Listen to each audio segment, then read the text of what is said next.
Assalamualaikum warahmatullahi wabarakatuh. Halo Sobat KMD, kembali lagi bersama kami Komunitas Media Digital STI Sabili Bandung di podcast Sabili Journey. Nah, pada kali ini kita akan membahas tentang sejarah berdirinya Sekolah Tinggi Agama Islam Sabili Bandung. Narasumber kita kali ini yaitu dengan Bapak Dr. Jenal Suhara MM. Bapak, Assalamualaikum. Waalaikumsalam. Gimana Pak? Sehat kabarnya? Alhamdulillah sehat. Ya Pak, jadi sekarang tuh podcast kali ini tuh emang buat ngasih tahu ke semua mahasiswa gitu, biar semua tuh tahu ini Sabili itu pertama terbentuknya teh kapan, terbentuknya tuh bagaimana gitu Pak. Mungkin Bapak bisa jelasin gitu, silakan. Baik, terima kasih. Yang pertama-tama saya baru kali ini datang di podcastnya Sabili ya. Yeah. Nah, tentunya dalam kesempatan ini saya mengucapkan selamat dulu atas hadirnya podcast di Sabili ini. Tentunya ini akan sangat bermanfaat untuk alat komunikasi antara mahasiswa di lingkungan internal maupun mahasiswa dengan lingkungan eksternal. Nah, kemudian sesuai dengan apa yang tadi disampaikan pertanyaannya itu, bahwa kapan sih Sabili itu lahir atau hadir di meramaikan dalam dunia pendidikan tinggi ya. Nah, sebenarnya kalau melihat dari latar belakang sejarah, kita juga pasti ingat ada peristiwa 1998 ya, yaitu perubahan dari Orde Baru ke Orde Reformasi. Nah, ya. Nah, waktu itu memang para pendiri STI Sabili ini berpikir sejak tahun 98 dan sekitar tahun 2000-an itu baru mencetuskan ide mendirikan pendidikan setara dengan D2. Oh, pertama tuh yaitu jadi hanya sekedar pelatihan untuk guru TK waktu itu. Oh, gitu. Jadi setara D2 lah gitu untuk pendidikan guru-guru TK waktu itu. Sejalan perkembangan waktu berjalan terus sampai tahun 2002 baru para pendirinya itu mendirikan Sabili. Oh, okay. Nah, para pendirinya itu tokoh-tokohnya yang pertama adalah Dr. Haji Yus Hermansyah. Yang kedua Dr. Haji Dadang Suhairi. Oh, okay. Nah, kemudian ada juga Pak Haji Sugiri ya. Nah, itu salah satu tokoh-tokoh yang mendukung terhadap pendirian STI Sabili pada tahun 2002. Nah, mereka itu mengajukan pengajuan proposal ke Kementerian Agama dengan mengajukan 2 prodi. Oh, pertama pertama itu 2 prodi dulu tahun 2002, yaitu prodi Pendidikan Agama Islam jenjang S1 dan prodi Muamalah S1 juga, yang hari ini nomenklaturnya berubah, Muamalah itu menjadi Hukum Ekonomi Syariah atau HES. Jadi 2 prodi itu berdiri pada tahun 2002. Juga sejalannya perkembangan permintaan masyarakat dan kepercayaan masyarakat kepada Sabili, akhirnya para tokoh juga mencetuskan untuk penambahan prodi, yaitu pada tahun 2017. Nah, pada tahun 2017 itu berdiri 2 prodi lagi, yaitu prodi PIAUD, Pendidikan Islam Anak Usia Dini, dan PGMI, Pendidikan Guru Madrasah Ibtidaiyah, itu sama jenjangnya S1 juga. Nah, jadi waktu itu sampai tahun 2017 Sabili memiliki 4 prodi, semuanya jenjang S1 ya. Dan memang responnya terus meningkat. Dan kita juga selalu menyesuaikan dengan kebutuhan perkembangan zaman, semua prodinya sudah terakreditasi. Jadi Sabili ini yang 2 prodi tahun 2002 didirikan, tahun 2005 sudah terakreditasi waktu itu. Ya, tahun 2005 sudah terakreditasi, nilainya juga B waktu itu. Kemudian juga tahun 2017 mengajukan prodi baru, 2 prodi, tahun 2019 sudah melakukan akreditasi juga, ya. Nah, bahkan untuk tahun 2022 sudah diajukan untuk peningkatan prodi PAI, diakreditasi juga. Kemudian pada tahun 2023 juga sudah melakukan peningkatan akreditasi untuk prodi PIAUD. Nah, bahkan sesuai dengan regulasi yang disampaikan oleh pemerintah, karena nanti pada tahun sekitar 2025 ada regulasi proses akreditasi yang terbaru. Nah, sehingga diharapkan bahwa untuk menyesuaikan kepada yang baru mungkin agak lama, jadi kita melakukan semua prodi dari Sabili ini melakukan proses akreditasi, baik PAI, kemudian HES, kemudian PGMI maupun PAUD, semua melakukan akreditasi di tahun 2024 supaya melakukan peningkatan yang lebih baik lagi, konsisten terhadap kualitas ya, karena memang akreditasi sesuai dengan perundang-undangan ya, itu memang Undang-Undang 20 tahun 2003 ini sangat membutuhkan proses akreditasi semua prodi yang ada di perguruan tinggi. Nah, sehingga tahun perkembangan berikutnya tahun 2021 Sabili juga mengajukan proses pengajuan program S2 untuk prodi PAI. Nah, pada tahun 2021 kita mendapatkan izin dari Kementerian Agama untuk pendirian program pasca sarjana prodi magister pendidikan agama Islam. Sampai hari ini sudah merupakan angkatan yang keempat kali ya, angkatan keempat. Jadi kita sudah melakukan 2 kali wisudawan untuk program S2. Karena kalau S2 itu lebih singkat, belajarnya hanya 2 tahun. 2 tahun paling banyak 5 semester lah mereka sudah bisa menyelesaikan. Jadi kita sudah melakukan wisudanya hampir 2 kali itu yang S2. Kalau yang S1 ini yang untuk prodi PAI dan HES ini sudah hampir ke 28. Insya Allah kita akan lakukan wisuda lagi sekitar bulan Februari lah. Itu kita akan ada wisuda yang ke-29 ya. Nah, jadi perkembangan Sabili dari waktu ke waktu alhamdulillah sudah berkembang terus ya. Bahkan perkembangannya bukan hanya sekedar nama prodi, karena perhatian masyarakat terhadap Sabili ternyata cukup tinggi, ya, cukup tinggi, jumlah mahasiswanya cukup banyak di Sabili, ya, cukup banyak, sehingga lembaga saat ini sedang mengembangkan tentang fisik. Sarana fisik juga kita kembangkan kan Sabili ini punya kampusnya 2, ada kampus 1 di Jalan Gagak nomor 15. Dan kampus 2-nya Jalan Soekarno-Hatta nomor 263. Nah, di kampus 1 sekarang sedang ada pembangunan kampus ya. Insya Allah rencananya kita akan membangun 4 lantai. 4 lantai dengan yang sudah ada sebelumnya, bangunan yang gedung A ini sudah ada 2 lantai juga. Nah, gedung B yang sedang dibangun insya Allah nanti 4 lantai ya. Kemudian juga selain fisik kami juga sedang membangun sumber daya manusia ya. Beberapa sumber daya manusia kita sekolahkan sampai ke S3. Jadi cukup menantang lah ya. Perkembangan ini bukan hanya sekedar prodinya, bukan hanya sekedar fisiknya, juga SDM juga kita kembangkan. Sekarang yang kawan-kawan yang sedang kuliah S3 di Universitas di Mojokerto itu hampir ada 9 orang itu S3 semua. Yang di Bandung juga sudah ada mungkin sekitar 5 orang juga ada di Bandung, di UIN ya. UIN Sunan Gunung Jati Bandung ada sekitar 5 orang sedang menempuh S3 ya. Karena tuntutan hari ini ya perguruan tinggi memang tuntutannya harus sampai ke S3. Ya. Kan kalau misalnya di SMA saja, SD, SMP, SMA sudah harus S1 ya. Maka perguruan tinggi itu harusnya S2. Bahkan sebaiknya kita sedang mengejar untuk mereka yang di Sabili, dosennya mudah-mudahan bisa merata sampai mendapatkan pendidikan strata 3 doktor ya. Nah, ini juga salah satu perkembangan yang memang sedang kita bangun untuk menciptakan kualitas pendidikan di Sabili.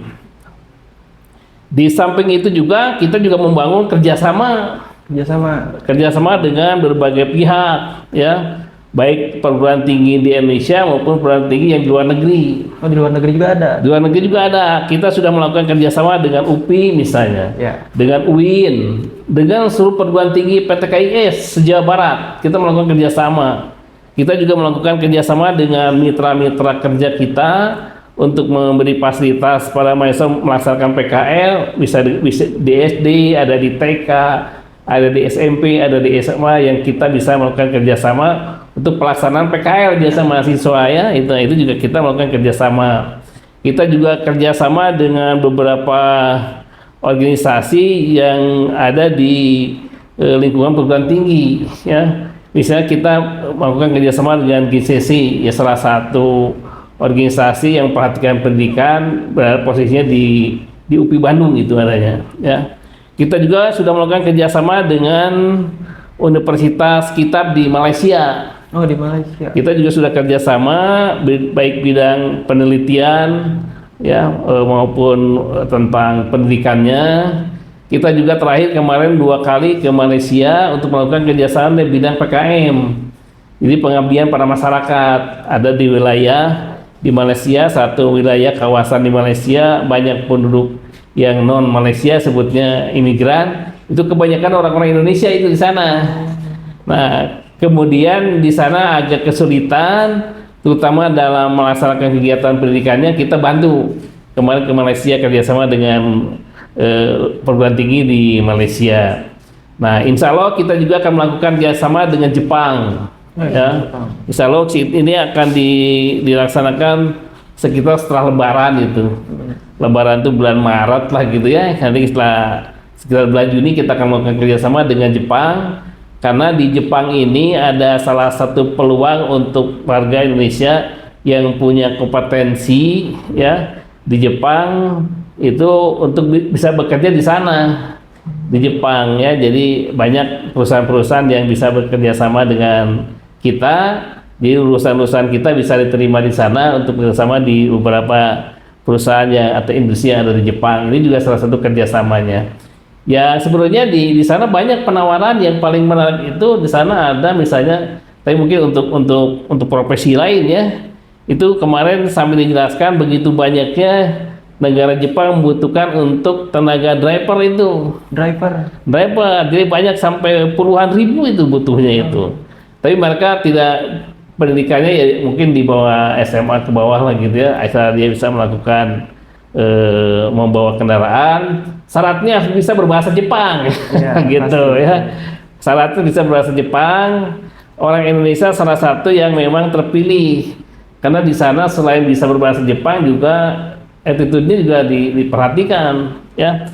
Kalau orang yang suka memang terhadap hal-hal seperti minuman keras itu tidak terima di sana. Itu sudah bukan syarat persyarat tadi mereka kalau bahasa kita harus soleh lah gitu ya. Gitu ya. Nah itu juga kita bekerja sama dengan Jepang ya. Nah jadi beberapa hal yang perlu kita kembangkan di Sabili, memang mungkin saja di Sabili juga akan bisa mengembangkan bahasa Jepang ya sebagai bahasa tambahannya gitu. Oke. Begini ceritanya dari awal sampai hari ini Sabili begitu. Ya. Oke. Terus kita juga kan mahasiswa masih pada bingung nih, pusatnya Sabili itu terletaknya di mana Pak, kampusnya? Ya, kalau pusatnya Sabili yang menjadi pusatnya di kampus 1. Oh, di kampus yang Jalan Jaga. Jalan Jaga. Karena Jalan Jaga itu secara legal formalnya atau sudah memiliki sertifikat tanahnya memang di kampus 1. Sabili, sehingga kemarin juga kita membangun itu kita sudah berdasarkan izin-izin yang sesuai dengan peraturan pemerintah. Ya, harus ada izin segala macam, itu persyaratan untuk membangun itu ya. Jadi pusatnya memang di Jalan Gagak.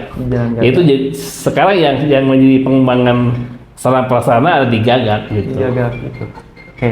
Terus kan sekarang itu kemarin pas PBAK banyak dari daerah gitu kan.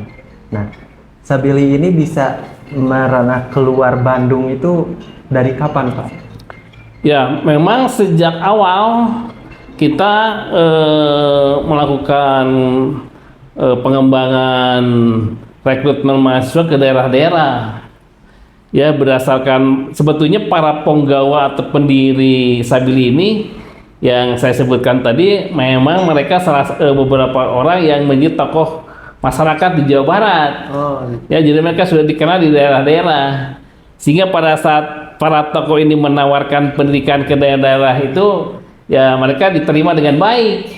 Sampai hari ini, jadi untuk wilayah Jawa Barat dari ujung ke ujung, dari ujung timur sampai ke ujung barat, dari ujung selatan ke ujung timur tuh Sabili sudah pada dikenal. Ya, ini salah satu keuntungan bahwa memang Sabili sudah masyarakat di wilayah Jawa Barat. Di samping itu juga bukan hanya Jawa Barat sasarannya, juga mengembang ke daerah-daerah yang lain. Di kita ada yang dari Jawa Timur, ada yang khususnya di Madura ya, di Madura. Kemudian ada yang dari Jawa Tengah gitu ya. Itu juga ada yang ke kita. Bahkan ada yang dari Lampung. dari Lampung juga ada ya? Dari Lampung juga ada mahasiswa kita yang ada di Lampung. Kemudian dari Palembang gitu itu juga ada. Jadi memang di Indonesia ini sebetulnya seperti perguruan tinggi agama Islam Sabili ini memang sangat dibutuhkan karena salah satu pendidikan yang menjadi keutamaan manusia untuk bisa menjadi seorang yang lebih baik ya harus ada keutuhan antara ilmu agama dengan ilmu dunia ya, harus ada keseimbangan. Kita juga kan tidak boleh misalnya kita memiliki ilmu agama yang tinggi tapi ilmu dunianya kurang, nanti banyak hal yang bisa terjadi menjelaskan hal-hal yang berkaitan dengan agama salah dalam penerapannya di dunia. Atau sebaliknya ilmu dunianya bagus, sudah baik ya, tapi ilmu agamanya tidak begitu menguasai, itu juga bisa salah ya, karena tujuannya di Sabili ini berharap sesuai dengan visinya kita ingin memberikan kontribusi kepada masyarakat, mereka bisa selamat dunia akhirat kan gitu ya, harapannya seperti itu gitu. Bapak di Sabili udah berapa tahun? Saya di Sabili sejak tahun 2005. Oh, 2005. Sampai hari ini mungkin sudah kurang lebih ada Dan 19 tahun ya. 15 tahun. Nah, nanti tahun depan sudah 20 tahun saya. Sekarang mengampu mata kuliah apa, Bapak? Saya di Sabili ini karena saya backgroundnya adalah pendidikan. Jadi saya di Sabili ini mengambil kompetensi keilmuannya saya pendidikan. Jadi banyak mengajarkan ilmu-ilmu yang berkaitan dengan pendidikan, misalnya strategi belajar mengajar, pengembangan kurikulum ya. Nah, kemudian ada metode dan strategi pembelajaran. Saya kemudian mengajarnya di beberapa prodi ya. Saya home base-nya itu sekarang ada di program pasca. Nah, tapi dasarnya saya asalnya dasar home base-nya di PAI. Tapi saya juga mengajar di PGMI, saya ngajar juga PIAUD gitu ya. Nah, ngajar juga di PASA gitu. Itulah yang memang karena di Sabili ini dari 5 prodi, 4 prodinya program pendidikan. Ya, program pendidikan. Ya, yang satu adalah hukum ekonomi syariah gitu. Ya. Oke. Ya. Tadi IPA, coba lihat itu masih jalan nggak? Ntar di-cut masih. Udah berapa menit? 18.46.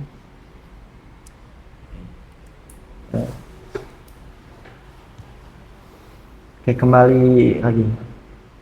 Tadi udah disinggung bahwa kita Sabili ini akan bekerja sama gitu dengan Jepang. Salah satu kerjasama ini tuh kita nih di mahasiswa Sabili itu terus ke Jepang, itu contoh pekerjaannya tuh apa, Pak? Nah, memang di beberapa tawaran yang ada di pihak Jepang ya, kalau lulusan Sabili itu ada juga sebagai pengajar ya, pengajar di sana ada warga negara Indonesia ya yang sedang berada di Jepang, itu kita bisa melakukan pembimbingan pada anak-anak orang Indonesia yang ada di Jepang, ya. Nah, dan kalau kita punya kemampuan lebih, kita sebenarnya bisa memberikan di sana itu kita banyak diterima dari untuk merawat yang orang tua atau istilah di Indonesia namanya panti jompo gitu ya. Jompo ya. Nah, jadi orang Jepang itu kalau sudah tua banyak dititipkan di panti jompo oleh kita. Nah, itu perlu sentuhan daripada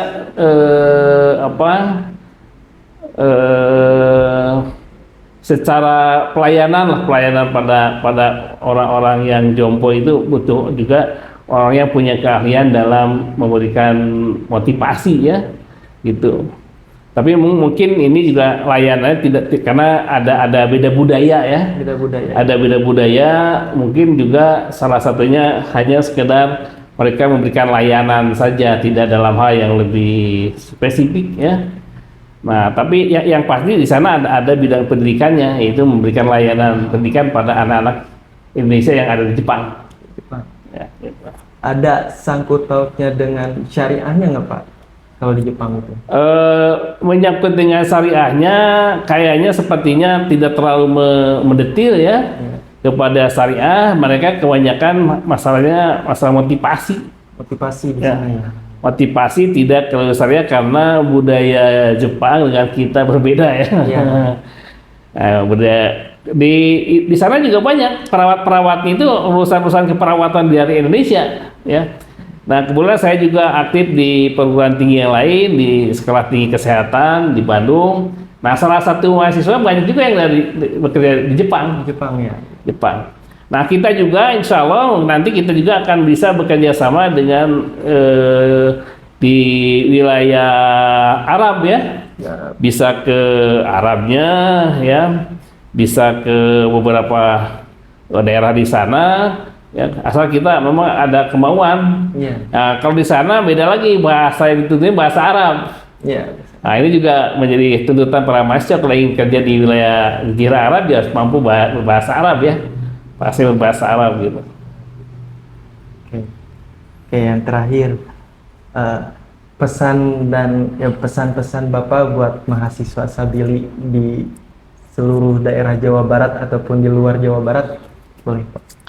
Baik, pesan saya kepada para mahasiswa dari seluruh wilayah ya yang ada di Jawa Barat maupun di luar Jawa Barat, bahwa perkembangan zaman saat ini ya yang begitu cepat ya, apalagi diimbangi dengan teknologi, maka saya himbau kepada mahasiswa Sabili juga harus mampu untuk mengikuti perkembangan itu ya. Baik perkembangan teknologi maupun pengembangan ilmu pengetahuannya, karena tidak cukup kita memiliki ilmu pengetahuan tanpa dengan teknologi, itu nanti akan timpang. Jadi harus ada keseimbangan antara ilmu pengetahuan dengan teknologi, ditambah yang pokoknya adalah tentang agama ya. Di agama juga sangat penting, karena tadi yang saya sampaikan bahwa mahasiswa Sabili diorientasikan visinya untuk bisa berguna untuk dunia dan akhirat ya. Jadi dunianya dapat, akhiratnya juga dapat. Itu kelebihannya Sabili ya. Beda dengan perguruan tinggi swasta yang lain. Nah, di kita ini kan ada perguruan tinggi swasta umum, ada perguruan tinggi swasta agama Islam ya. Itu bedanya. Nah, kemudian juga berharap bahwa seluruh kompetensi yang diajarkan di Sabili dipelajari, diamati ya, dihayati, diimplementasikan dengan baik, supaya kita benar-benar mahasiswa Sabili atau alumni Sabili bisa bermanfaat untuk masyarakat. Sebaik-baiknya orang adalah orang yang bisa bermanfaat untuk orang lain. Nah, berharap seperti itu sehingga kuliah supaya bisa lebih bermanfaat, dia berkuliah dengan serius gitu ya, dengan baik ya. Apalagi sekarang tuntutannya itu perguruan tinggi swasta itu ya IP-nya itu harus lebih dari 3. Kalau mahasiswa tidak dengan serius, tidak dengan sungguh-sungguh belajarnya, maka ini akan merugikan sendiri. Nah, saya himbau bahwa supaya berkegiatan akademik maupun non akademik di Sabili supaya lebih diperhatikan dengan serius gitu ya, supaya hasilnya juga sangat berkualitas lah begitu. Cukup Pak. Baik, oke, terima Oke, kasih. terima kasih Bapak sudah menyempatkan untuk mengisi materi pada hari ini, dan makasih juga buat informasi yang sangat berkesan sekali gitu. Jadi Baik. semua mahasiswa Sabil itu tahu gitu pertama munculnya Sabil itu kapan gitu kan Iya, Pak. iya. Gitu. Terus ada informasi juga tadi teman-teman bahwa disinggung sama Bapak bahwa wisuda selanjutnya yang ke-29 itu di Februari. di Februari itu teman-teman. Insya Allah ya. Februari. Oke. Nanti pasti diinfokan lagi di media sosial Sabili, jadi stay tune terus. Gitu ya aja Bapak. Ya, baik, Terima kasih. ya, mangga. Assalamualaikum warahmatullahi wabarakatuh. Waalaikumsalam warahmatullahi wabarakatuh. Terima kasih Pak. Ya, mangga.